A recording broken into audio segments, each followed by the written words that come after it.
brand new album out. As of recording this, the album has been out for a day, so I've listened to it a few times at this point, and it's pretty good. This is the band's first album in 5 years. Their last release was in Scandinavian in 2019. There have been some changes with the band since then, the most notable being the departure of longtime drummer Martin Axelrod in 2021. After 15 years in the band since 2022, Waltteri Väyrynen, I know I'm pronouncing that wrong, has been the band's drummer. Another change that has occurred is the growls are back. This album is the first to have any kind of growling since 2008's Watershed, and it's pretty cool. Without any further ado, let's dive into the album. The album opens up with the track Paragraph 1. This was the first single released for the album, and I think I speak for every Opeth fan when I say I thought it was pretty sick. It was the first Opeth song to feature growling in 16 years. That's a pretty big thing. The song itself I thought was great. It's even better hearing it in the context of the album. I love how much energy is packed into the song and really this entire album. I like the very cool rhythm that carries this song. The do do do do do do do. The chorus has a great vocal hook to it that the lust will testament of Father. The prog section in the middle is pretty insane. This song is also a great introduction of Walt's drumming. I think the drumming on this entire album is honestly some of the best drumming they've ever had. When this song was first released, it was a radio edit. It cut out the orchestral outro, which is featured on the studio version. On first listen, I didn't love the outro, but now I've kind of come to appreciate it. It's actually pretty cool. I thought overall this song was a great opener for the album, and I think the album gets even better from here. The album continues on with the track Paragraph 2. On my first listen of this album, I think this was the song that stood out the most to me. I can't really pick a favorite off this album, considering it just came out, and also the whole album really just flows as one giant piece of music. The strings at the beginning of this track play a chord progression very reminiscent of Pink Floyd's Saucerful of Secrets, before the song kicks you in the face with that growling.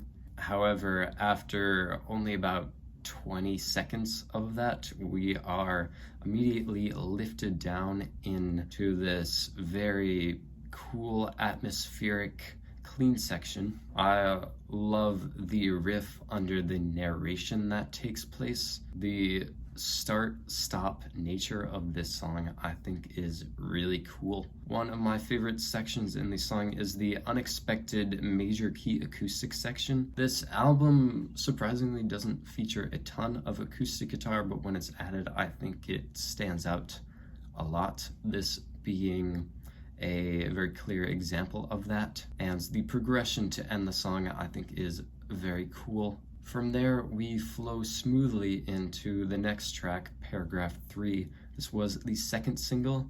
I think I'm one of the only people who actually preferred it over Paragraph 1. I love the very proggy, almost Dream Theater-esque intro.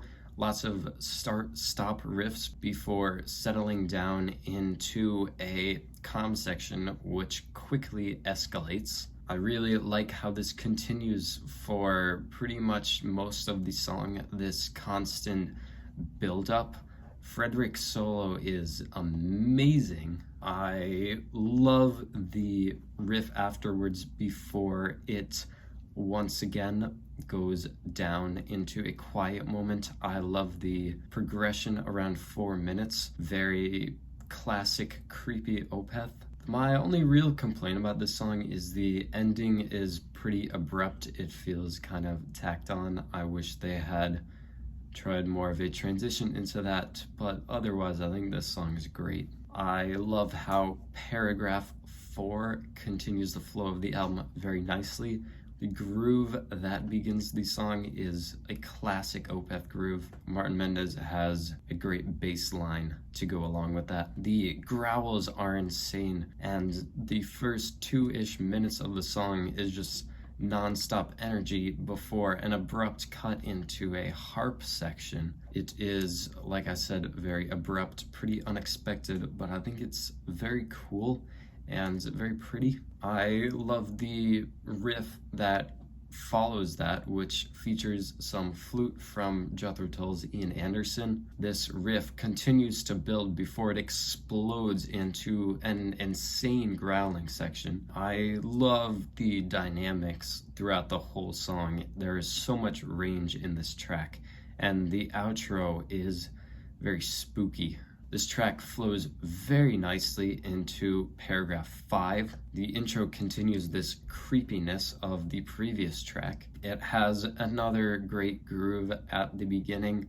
It's the Bunka Tunka groove. Opeth has actually made this pretty annoying drum beat interesting. They had already done it on Deliverance and Closure, and now again on this song. The growls are once again great. Love the insane rhythm at about 2 minutes into this track. Towards the middle of the track, we start to bring in some Middle Eastern influences with some dueling strings and acoustic guitar. There are even some reverse vocals in this song that sound very reminiscent of Hyson Peel off of Watershed.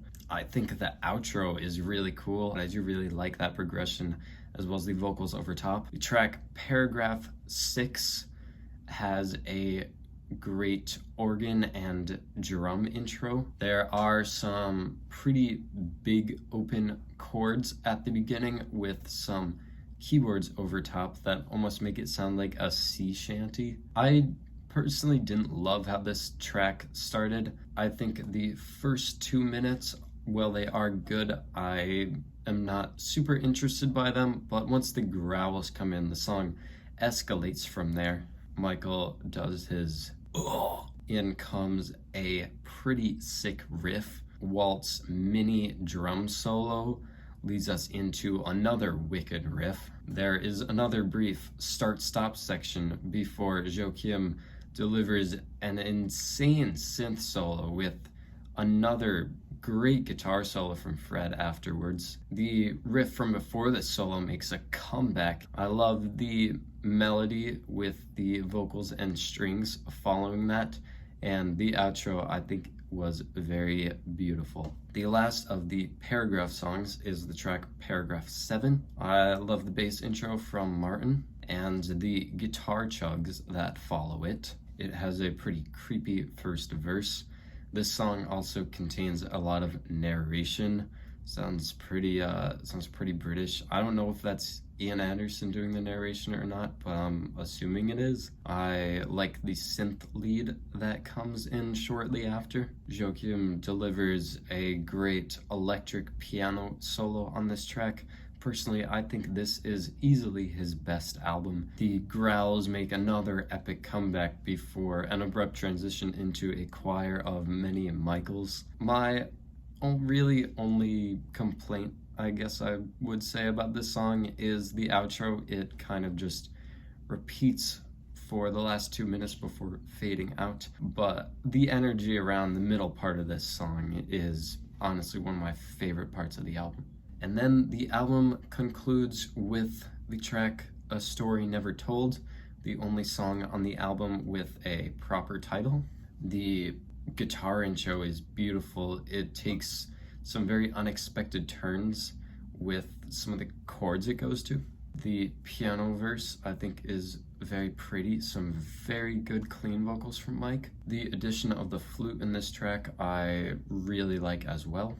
I love the layers that the strings and vocal harmonies add to this song. I personally didn't love the key change that came about halfway into this song, but this is made up for by a beautifully executed guitar solo to end the song. It feels like a classic ballad to end the album. Opeth has done this a number of times with songs like To Bid You Farewell and Isolation Years. They have continued this trend on newer albums as well with songs like Faith in Others. It's not one of my personal favorites on the album, though a lot of people have been saying it's one of the better tracks on the album. Even if it's not one of my favorites, I do really like how it ends the album. I think it sums everything up very nicely. So overall, this album pretty much blew my expectations out of the water.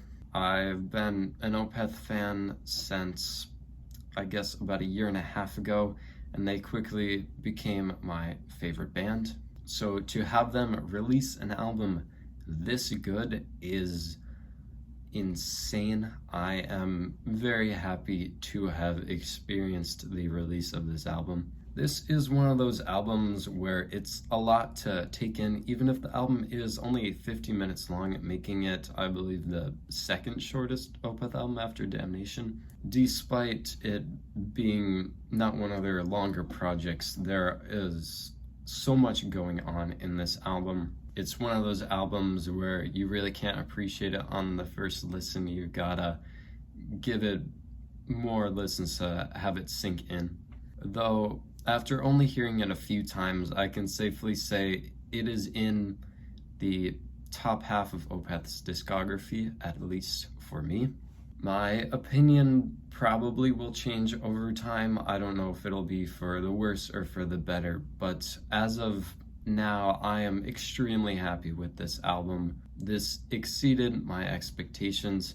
Hearing the two singles, as well as even seeing them live and hearing those songs live, I was expecting a very good album, but I did not expect it to be this good, and the singles sound even better when listening to the full album. I would give this album an 8 out of 10. I think this is, like I said, in the top half of their discography, at least for me. What did you think of this album? Let me know in the comments. If you enjoyed this video, be sure to subscribe. Also, check out my album if you wish. It's called The Perpetual Darkness. You can find it under my name, Henry Fallon, on all streaming services. Thank you for watching, and I will see you again sometime soon.